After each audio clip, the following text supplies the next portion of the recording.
মধুরে স্বাদের মধু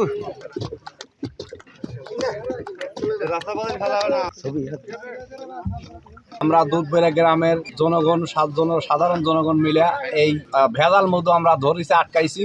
প্রথম গাড়ি আসে রাত 4টায়, তারপরে একটা গাড়ি আসে রাত 4:30টায়, তারপরে দুইটা আসে হলো পৌনে 5টায়, তারপরে একটা আসে হলো 5টায় আমরা আটক করেছি। আমরা জনসাধারণ মিলে আটক করেছি। আটক করার পরে হাত দিয়ে দেখি যে মধু গরম।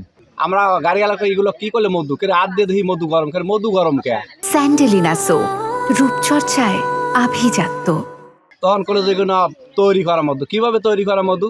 করলো যে বরফের রমজান, এরা এই মধু তৈরি করে দিছে, আমরা লিয়া যাইতেছি, আমরা বাজারে পৌঁছাবো। তখন আমরা করলাম যেন এটা তো বেজালে মধু যাবে দেওয়া যাবে, তখন আমরা সেইভাবে আটকা রাখছি। আমাদের এখানে এই গ্রামবাসী তাদেরকে আটক করছে। আসার পর ওরা সবাই জব্দ করে এখানেই রাখা হয়েছে।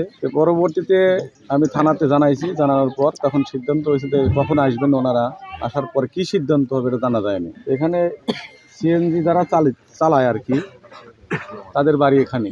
আর মূল যে মধুর মালিক উনি তো নাই, উনি পলাতক, উনি ওখানে ছিলেন না। এরা যারা ধরছে তারা এখানে পায় নাই।